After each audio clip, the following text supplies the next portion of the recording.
Bob Iger is returning with the mandate to present a successor for Disney's CEO within 2 years. The board of directors has asked that Bob Iger make sure there's a successor ready within 2 years' time so that the man can finally retire and be at peace. After coming back yet again with this mandate in mind, there are individuals within the company and outside the organization that might be tapped for a position like this. Certainly, Bob groomed the Chapek and got him to the level that he needed to be considered by the board, and Chapek was selected. And that, of course, is after several other people had been passed on for CEO. No doubt the Game of Thrones theory that Garrett has might just play into that, but Garrett, with 2 years to find the next chief executive officer of the biggest media company in the world, who do you suspect will be the draft pick? So, we never know. It's always rumors here and there, but with 2 years, that sounds very far away, but it goes by in the flash of an eye.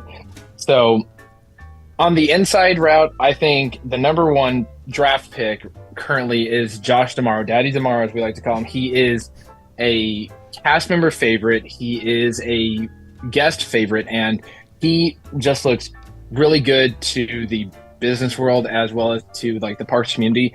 He's charming, he's outgoing, he's energetic. Yes, he makes decisions that people don't like, but he rarely gets blamed for that. When bad decisions happen to the park, they blame Chapek over him, even if he made the decisions. But regardless, from my friends that still work for the company and those even outside, Josh is very attractive. He's charming. He's outgoing. He's sort of like a Bob Iger 2.0 in a way, where he's worked for Disney for years. He's worked in various facets, especially around the parks, which while this is an entertainment company, the parks play such a major role. So he's my number one pick. My number two pick would have to be Dana Walden. She's the chairman of Disney General Entertainment Content.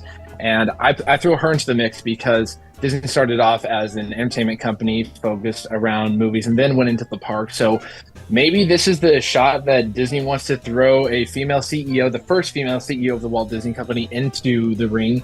And, if the entertainment content grows and gets stronger, then hey, it all will be good in the future, because the parks by themselves are great, but they need the movies and they need the IP to be successful in order to be integrated into the park. You can't have one without the other. It's very rare for something in the parks to influence entertainment. Like Pirates of the Caribbean and Haunted Mansion are two examples where that happened, but for the most part, every film, TV show, movie have influenced what happens in the park. So Dana Walden and Josh are my two top picks for who could be the successor. Alongside that, they could bring Tom Staggs back into the mix because, he was going to be, CEO after Bob Iger, but unfortunately he got the boot through some of Chapek's scheming, if those are true. But I would love for to keep it inside the company, because if you keep the culture strong, then know what?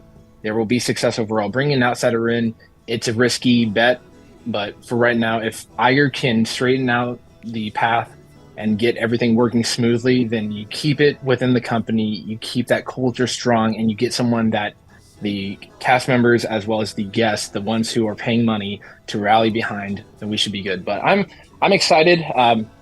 It's going to be interesting to see what happens. I'm sure we'll see as time goes on who's appearing more in the spotlight. Like Josh D'Amaro's naturally there, but Dana could pop up, or we could have someone else that we never expected, maybe another parks executive or someone else. But you never really know. Disney likes to keep things very close to the chest. But regardless, it's going to be exciting, and I'm just happy that Sir Robert Iger, because he did get knighted before the Queen's passing, that I hope that just something good happens. As long as Chapek doesn't come back, I think we're going to be good. I think we'll be in good hands. I don't think we'll be seeing that happening anytime soon. And Yeah, Josh tomorrow. I think if he makes any move whatsoever, if we see him move to any other line of business, we'll know that that's the guy they're going with. He does need to still be more well-rounded, I think, just in terms of learning other business units, because he's been a parks guy through and through almost the entire time. So, not to say that's a problem, but you need to be exposed to other business units, and they typically do that before somebody is named CEO. You go and lead other divisions and show you can do that too. So I think if we see any movement over the course of the next couple months of Josh tomorrow, it'll be a bingo moment, and we'll know exactly who they are moving around the board. Question for you, Garrett. Knowing that Josh, and I know you mentioned oftentimes Chapek would be blamed for things regarding Disney parks over Josh, and Josh would somehow escape all the criticism. We've talked about that here before. So now Bob Iger's in control. If something bad happens in the parks moving forward, something very unpopular, who gets blamed? I think if it happens recently, like how they've mentioned the recent price hikes and ticket price, it will at first fall on like, oh, that happened under Chapek's leadership. But this has been months in the works. We'll hear that for a while, I bet. You're right. Yeah, but I would think around maybe March or April, if bad things do happen, they could, like, the company is never going to try and point the finger. It's always from the outside. But they might say, like, oh, this happened under the transition period, blah, blah, blah. But Bob Iger is, he's been in this business for 35 years and all his time with Disney. And he's humble and he's a good leader. He knows when to admit to mistakes and faults. So if something bad were to happen, he would probably say, that's on me. I made the wrong call. We have to move forward with this, rather than how Chapek would have handled it, which is, as Christine McCarthy said, pointing the finger at someone else. So if something bad does happen, I fully expect Iger to say, that's on me. Let's move on. Let's learn from this. Let's go forward, because you can't step back. In business, you have to keep going forward. Even if times are tough, you can't fall back or put the blame on someone else, because then that shows you don't have enough confidence in your own leadership and you don't have enough confidence in your team. So Bob Iger, he's humble, he's smart, he's creative, and he's clever. And even if something does go wrong, I'm sure it will turn around. Like he has such a great track record that I really don't think anything too terrible will happen. I'm sure there'll be some ups and downs, but I expect more positive than negative in 2 years with him than 11 months with Chapek in the grand scheme of things. I bet in Iger's next 11 months, he will accomplish more than Iger did during his very short tenure. Interesting.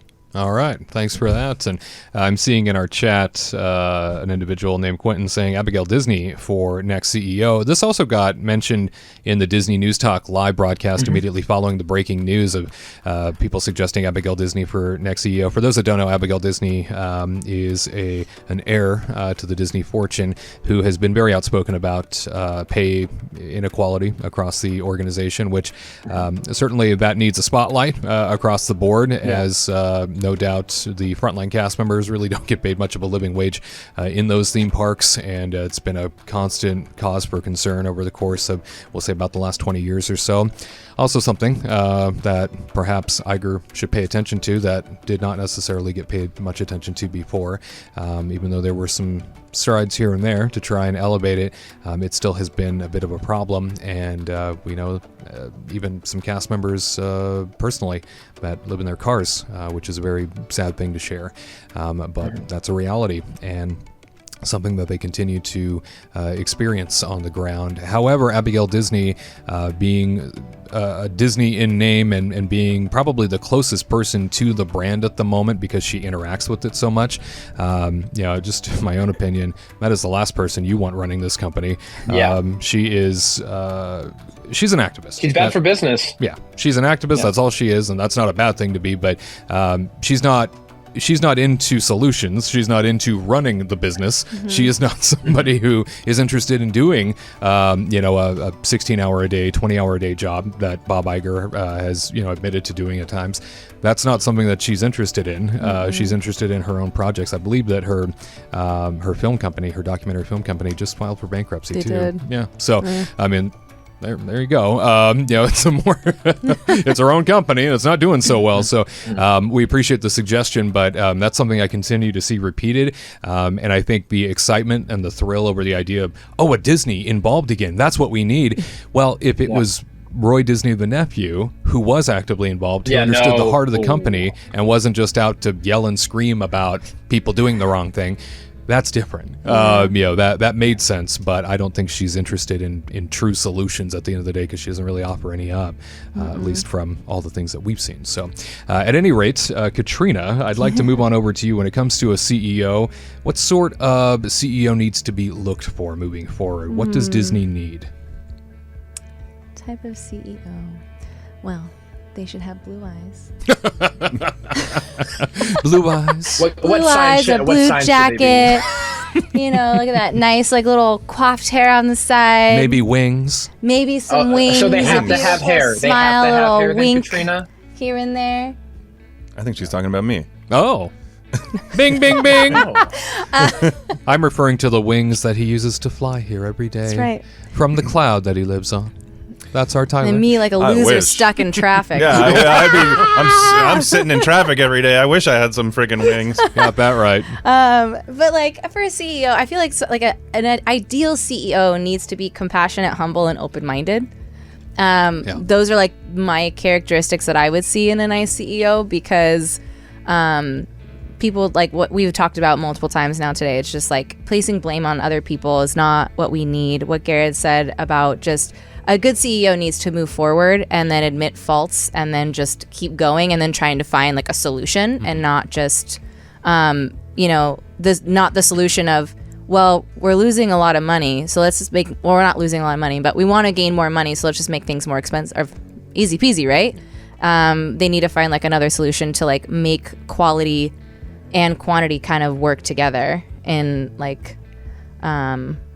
I guess I don't know, symbiotic relationship. There you go. You know what I mean?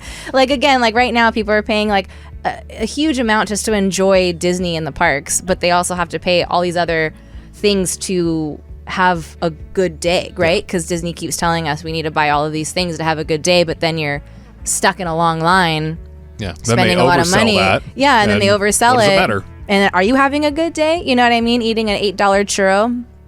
Are you having a great day? $1 for dip, $1.50 for dip. It comes with sprinkles now, so $8 sold, worth it, right? That's all you need. But yeah, I just feel like there needs to be another direction on how to create, to actually make the company more profitable than just trying to find the weak way out. Absolutely. Yeah, there's a lot of investment that needs to go into finding the next person. Let's hope Bob Iger is still up for the job and hasn't gotten retirement brain over the course of the last 11 months and relaxed too much. It sounds like he is still very much so invested in Disney as a brand, as we continue to hear from insiders that he felt the soul of the company was being sucked right out of it in the short time that he was away. So he saw it, we all felt it. It's nice to know that he witnessed it and felt it too. At any rate, we'd love to hear from you. The next CEO of Disney. What should that person look like? Is there anybody you have in mind? Let us know in the comments. To all who come to this happy place, welcome.